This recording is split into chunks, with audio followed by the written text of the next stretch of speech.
राधे राधे दोस्तों, आप सभी का बहुत बहुत स्वागत है। दोस्तों, हर साल भाद्रपद मास की कृष्ण पक्ष की अष्टमी तिथि को कृष्ण जन्माष्टमी मनाया जाता है। धार्मिक मान्यता है इस दिन भगवान विष्णु ने धरती पर भगवान श्री कृष्ण के रूप में अवतार लिया था। इस शुभ अवसर पर कान्हा के भक्त व्रत रखते हैं और जन्माष्टमी का त्योहार बड़े हर्षोल्लास के साथ मनाते हैं। इस दिन भगवान श्री कृष्ण के बाल स्वरूप का पूजन किया जाता है। ऐसा करने से भगवान श्री कृष्ण अपने भक्तों पर विशेष कृपा बरसाते हैं। भगवान श्री कृष्ण की कृपा से जीवन के सभी दुख दूर हो जाते हैं। दोस्तों, जन्माष्टमी पर्व को लेकर इस बार कंफ्यूजन बना हुआ है कि जन्माष्टमी का व्रत और पूजन 6 सितंबर को करना है या 7 सितंबर को। किस दिन भगवान श्री कृष्ण का जन्मोत्सव मनाया जाएगा। आज की इस वीडियो में हम आपकी सभी कंफ्यूजन को दूर करेंगे। दोस्तों, शास्त्रों के अनुसार भाद्रपद मास की कृष्ण पक्ष की अष्टमी तिथि को रोहिणी नक्षत्र में मध्य रात्रि यानी कि रात्रि 12 बजे भगवान श्री कृष्ण का जन्म हुआ था।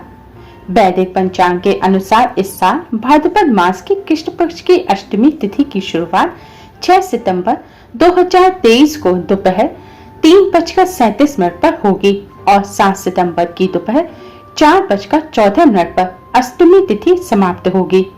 इसी के साथ ही 6 सितंबर को सुबह 9:21 से रोहिणी नक्षत्र प्रारंभ हो जाएगा, जो कि 7 सितंबर की सुबह 10:25 पर समाप्त होगा। शास्त्रों के अनुसार भगवान श्री कृष्ण का जन्म मध्य रात्रि में हुआ था, इसलिए जिस दिन मध्य रात्रि में अष्टमी तिथि और रोहिणी नक्षत्र होता है उस दिन जन्माष्टमी का व्रत और पूजन किया जाता है। इस हिसाब से इस बार 6 सितंबर की रात 12 बजे अष्टमी तिथि भी होगी और रोहिणी नक्षत्र भी होगा, इसलिए इस बार जन्माष्टमी का व्रत 6 सितंबर को रखा जाएगा और जन्माष्टमी का पूजन 6 सितंबर को किया जाएगा। 6 सितंबर की मध्य रात्रि में भगवान श्री कृष्ण का पूजन और जन्मोत्सव मनाया जाएगा। 6 सितंबर मध्य रात्रि में भगवान श्री कृष्ण के पूजन का शुभ मुहूर्त रात 11:47 से देर रात 12:42 तक का रहेगा। दोस्तों, जन्माष्टमी व्रत 6 सितंबर को रखा जाएगा, लेकिन व्रत खोलने को लेकर भी इस बार कंफ्यूजन बना हुआ है। इस कंफ्यूजन को दूर करने से पहले अगर आप भगवान श्री कृष्ण के सच्चे भक्त हैं तो कमेंट बॉक्स में जय श्री कृष्ण राधे राधे जरूर लिखें और चैनल को सब्सक्राइब जरूर कर लें।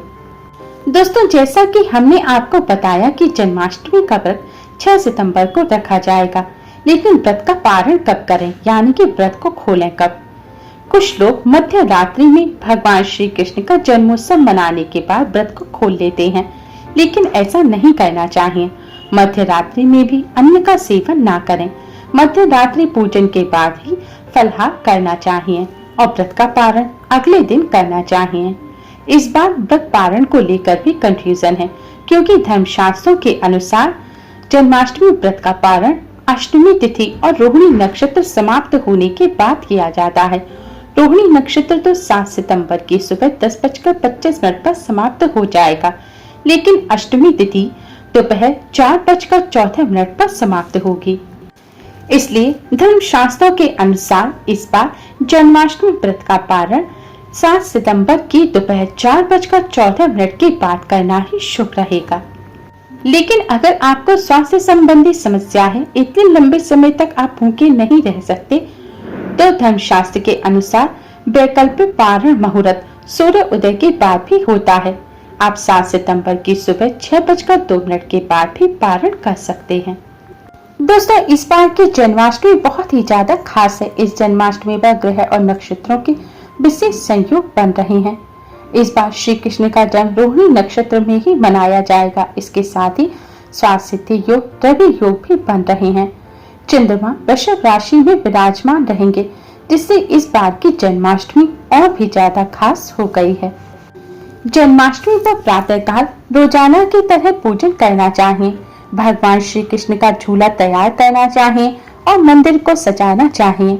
संध्या काल के समय भी संध्या बंदन रोज की तरह ही करना चाहिए। जन्माष्टमी का विशेष पूजन रात्रि 12 बजे किया जाता है।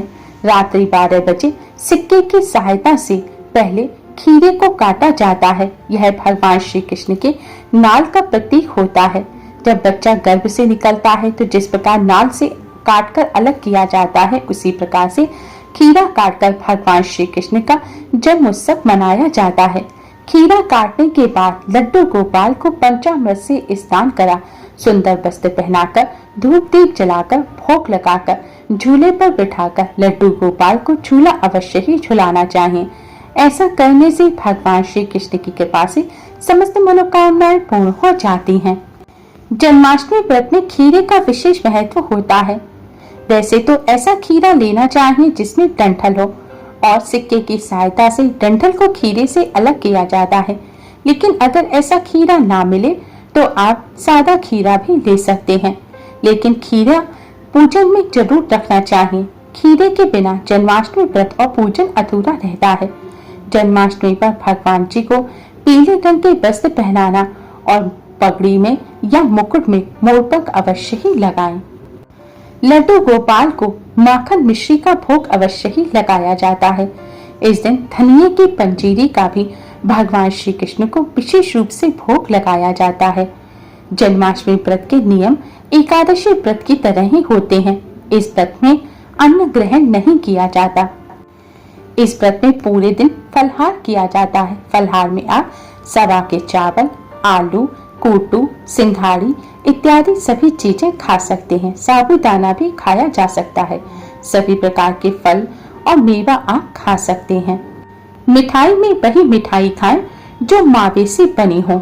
जिस मिठाई में जैसे कि सोन पापड़ी में बेसन होता है, इस तरह की मिठाइयों का सेवन ना करें। एकादशी व्रत से अलग इसमें सिर्फ एक नियम यह होता है कि एकादशी व्रत में चावल का सेवन नहीं किया जाता, लेकिन जन्माष्टमी व्रत में आप सवा के चावल खा सकते हैं और सवा के चावल की खीर बनाकर भी या सादा चावल की खीर बनाकर भी लड्डू गोपाल को भोग लगा सकते हैं। जन्माष्टमी पर लड्डू गोपाल को जब भी भोग लगाएं तो भोग में तुलसी पत्र अवश्य ही रखें, क्योंकि तुलसी पत्र के बिना भगवान श्री कृष्ण भोग को स्वीकार नहीं करते। इस दिन तामसिक भोजन भूलकर भी ना करें। जो लोग व्रत नहीं रख पा रहे उन्हें इस दिन तामसिक भोजन जैसे कि मीट, अंडा इनके साथ ही आपको प्याज लहसुन का भी सेवन नहीं करना चाहिए।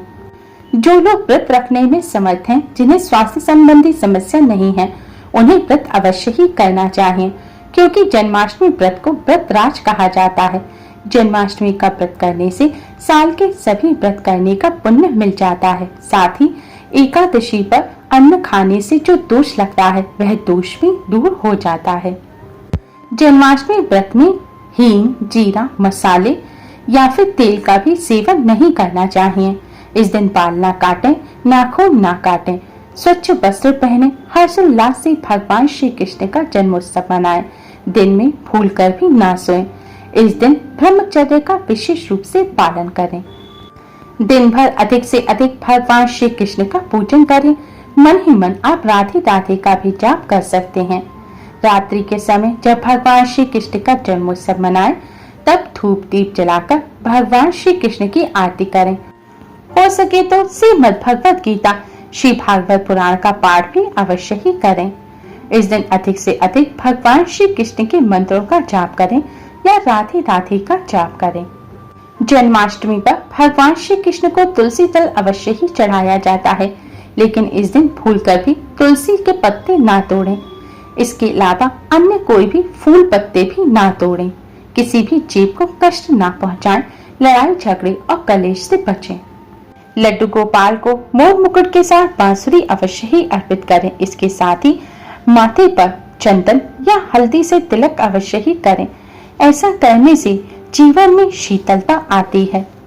सुख समृद्धि के लिए जन्माष्टमी के दिन बाल गोपाल की पूजा करते समय एक पान का पत्ता भी अर्पित करें। फिर पत्ते पर सिंदूर से श्री लिखें और फिर उसको पूजा करने के बाद जहां आप पैसा रखते हैं वहां रख दें। ऐसा करने से घर में धन धान्य की कमी नहीं होती और धन संबंधी समस्याएं दूर हो जाती हैं। निसंतान दंपत्ति जन्माष्टमी के दिन गाय और उसके बछड़े की सेवा करें और आशीर्वाद लें। इसके साथ ही लड्डू गोपाल के पास ही गाय और उसके बछड़े की मूर्ति अवश्य ही रखें और फिर भगवान श्री कृष्ण का पूजन करें। ऐसा करने से जल्द ही संतान प्राप्ति के योग बनते हैं। पूजन के पश्चात गाय और बछड़े की मूर्ति को घर के ईशान कोण यानी कि उत्तर पूर्व दिशा में रखें। कर्ज की समस्या से अगर परेशान हैं तो जन्माष्टमी के दिन दक्षिणावर्ती शंख से भगवान श्री कृष्ण का अभिषेक करें। दक्षिणावर्ती शंख को लक्ष्मी जी का स्वरूप माना गया है। ऐसा करने से आर्थिक तंगी दूर होती है और लक्ष्मी की प्राप्ति होती है। जन्माष्टमी पर तुलसी जी का पूजन अवश्य ही करना चाहिए। तुलसी जी में जल चढ़ाएं और 11 बार तुलसी की परिक्रमा करें। परिक्रमा करते समय ओम नमो भगवते वासुदेवाय मंत्र का जाप करें। साथ ही कपूर जलाएं और उस पर थोड़ी सी मिश्री डाल दें और फिर इससे तुलसी जी की आरती करें। ऐसा करने से नौकरी और व्यवसाय में भी उन्नति होती है। दोस्तों, उम्मीद है आपको आज की ये वीडियो पसंद आई होगी। वीडियो को लाइक कर अपने फ्रेंड्स के साथ शेयर जरूर करें। यूजफुल वीडियोस के लिए चैनल को सब्सक्राइब कर बेल आइकन को जरूर दबाएं। आज के लिए बस इतना ही। जल्दी ही मिलते हैं एक और नई वीडियो के साथ। तब तक के लिए नमस्कार।